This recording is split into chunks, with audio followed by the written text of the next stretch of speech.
Bismillahirrahmanirrahim. Assalamualaikum warahmatullahi wabarakatuh. Waalaikumsalam Waalaikumsalam warahmatullahi warahmatullahi wabarakatuh. wabarakatuh. Baik, sebelumnya izin memperkenalkan kami dari kelompok 4 eh, pada mata kuliah mekanika ingin mempresentasikan laporan proyek mekanika kami tentang gaya gravitasi dan potensial gravitasi pada sistem. Sebelumnya, perkenalkan, saya Diva Putri Islami dengan NIM 230333108 dan dua rekan saya. Saya Latifah Zara Kalista dengan NIM 230333114. Dan saya Hoirun Nisa dengan NIM 230333113 sebagai pemateri. Baik, langsung saja kepada latar belakang yang akan dibacakan oleh Latifah Zara Kalista. Waktu dan tempat kami persilakan. Baiklah, dengan judul Proyek Mekanika yaitu Gaya Gravitasi dan Potensial Gravitasi pada Sistem, ada walaupun latar belakangnya yaitu kita mengenal konsep-konsep intensitas medan gravitasi atau hanya dengan medan gravitasi dan potensial gravitasi. Kita menghitung jumlah massa yang berbeda dengan menerapkan hukum gravitasi Newton. Hukum Gauss akan dipakai untuk menghitung massa simetrik yang sederhana. Akhirnya, persamaan medan gravitasi akan diperkenalkan, yang mana merupakan diferensial persamaan-persamaan dari fungsi. Yang pembahasan yang kita akan bahas pada materi ini itu hukum-hukum Newton adalah hukum yang mengatur tentang gerak. Hukum gerak Newton itu sendiri merupakan hukum yang fundamental. Akhirnya, artinya pertama, hukum ini tidak dapat dibuktikan dengan prinsip-prinsip lain. Yang kedua, hukum ini memungkinkan kita agar dapat memahami jenis gerak yang paling umum yang merupakan dasar mekanika klasik. Pada bunyi hukum 1 Newton, jika resultan dari gaya-gaya yang bekerja pada benda sama dengan nol, maka benda akan tetap diam, dan benda bergerak lurus beraturan akan tetap bergerak lurus beraturan. Maka pertama Newton menyatakan bergerak dengan kecepatan konstan, atau tetap diam, atau akan terus bergerak dengan kecepatan konstan, kecuali ada gaya eksternal yang bekerja pada benda itu. Kecenderungan ini digambarkan dengan menyatakan bahwa benda mempunyai kelembaban. Benda yang mula-mula diam akan mempertahankan keadaan diamnya atau malas bergerak. Dan benda yang mula-mula bergerak akan mempertahankan keadaan bergeraknya atau malas berhenti. Pada bunyi hukum Newton 2, yaitu berbunyi percepatan yang ditimbulkan oleh gaya yang bekerja pada suatu benda berbanding lurus dengan benda gaya itu, atau searah dengan gaya itu, yang berbanding terbalik dengan massa benda tersebut. Dengan sistematisnya, itu F sama dengan F M kali A, di mana F itu adalah gaya A dengan satuannya itu Newton, M yaitu massa dengan satuannya itu kilogram, dan A adalah percepatan dengan massa ms kuadrat. Pada bunyi hukum 2 Newton menetapkan hubungan antara besaran dinamika gaya dan massa dan besaran kinematika percepatan dan kecepatan dan perpindahan. Gaya adalah suatu pengaruh pada sebuah benda yang menyebabkan benda mengubah gayanya. Arah gaya adalah arah yang dipercepat yang disebabkan jika gaya itu satu-satunya gaya yang bekerja pada benda tersebut. Besarnya gaya yang dihasilkan kali massa itu benda dan besarnya percepatan yang dihasilkan gaya. Massa adalah sifat intrinsik sebuah benda mengukur resistansi terhadap percepatannya.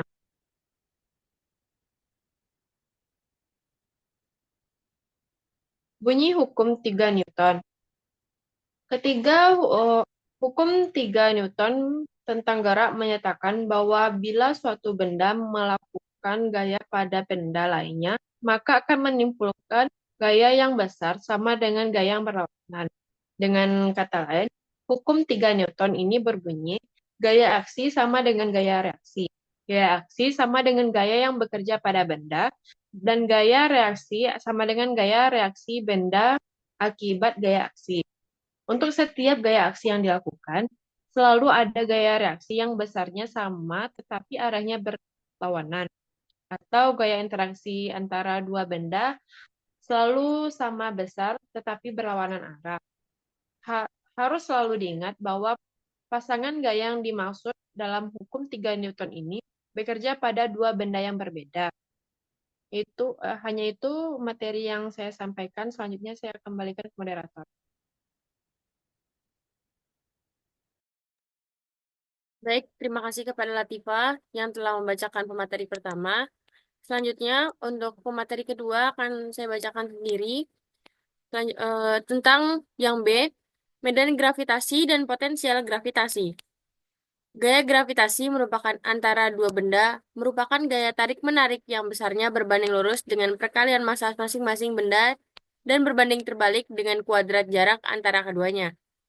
Jika medan gravitasi kemudian memiliki sebuah benda bermassa, benda ini juga akan mengalami gaya gravitasi. Kekuatan medan gravitasi ini pada suatu titik di dalam ruang juga dapat diukur menggunakan massa uji yang lebih kecil. Kuat medan gravitasi ini dirumuskan dengan G sama dengan F per M. Next.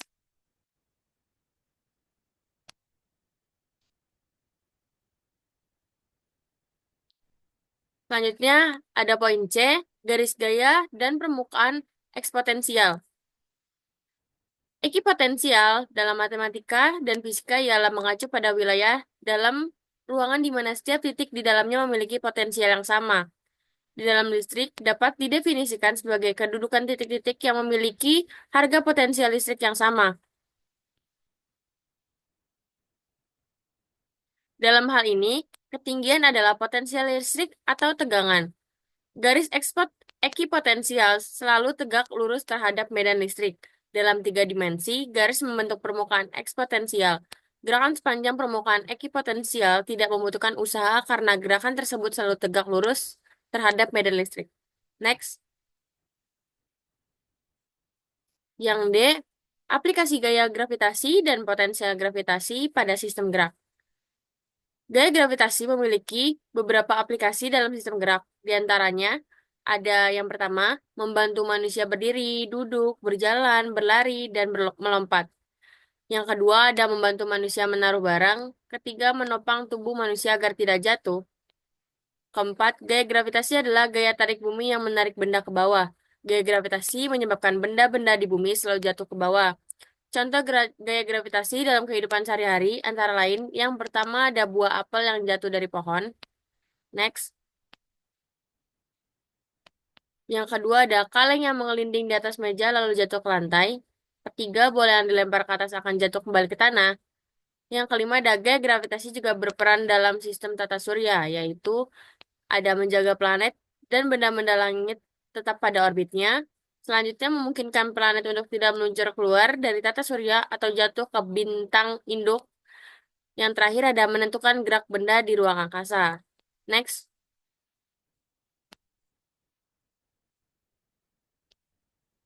Untuk materi selanjutnya tentang studi kasus akan saya serahkan kepada Khairunisa. Waktu dan tempat kami persilakan.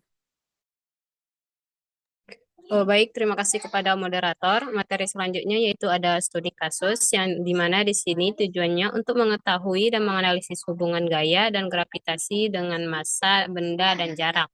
Yang dimana di sini simulatornya kami menggunakan PET Colorado Simulation.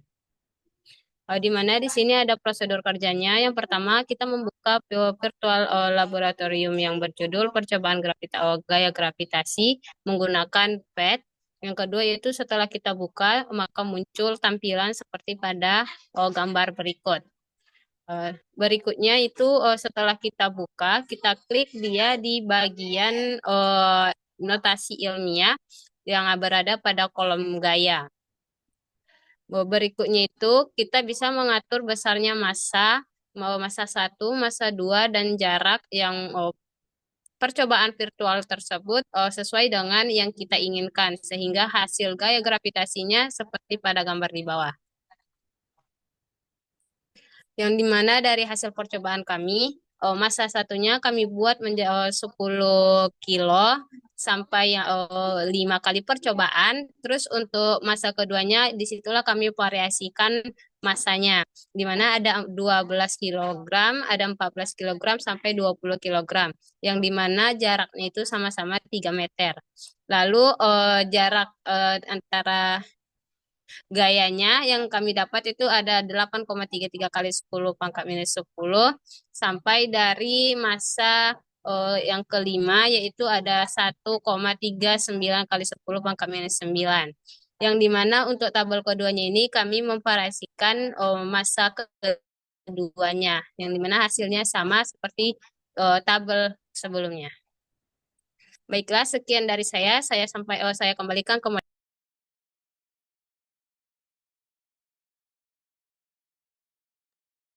Baik, terima kasih kepada Nisa yang telah membacakan materi terakhir. Hmm, mungkin cukup sekian. Maaf, maksud saya kesimpulan dari presentasi kita hari ini yaitu berdasarkan penelitian di atas dapat disimpulkan bahwa gaya gravitasi berbanding lurus dengan massa benda dan berbanding terbalik dengan gaya gravitasi. Fenomena benda jatuh bebas ini memberikan pemahaman penting tentang bagaimana gravitasi bekerja dan bagaimana energi berpindah dari bentuk potensial ke kinetik. Studi ini juga sangat berguna dalam berbagai aplikasi seperti perhitungan dalam fisika luar angkasa, merancang sistem pendaratan, atau dalam olahraga seperti lompat tinggi. Itu saja yang bisa kami simpulkan. Mohon maaf bila ada salah kata pada pembacaan materi yang kami sampaikan. Kurang lebihnya mohon maaf. Kami tutup. Wassalamualaikum warahmatullahi wabarakatuh. Waalaikumsalam warahmatullahi wabarakatuh.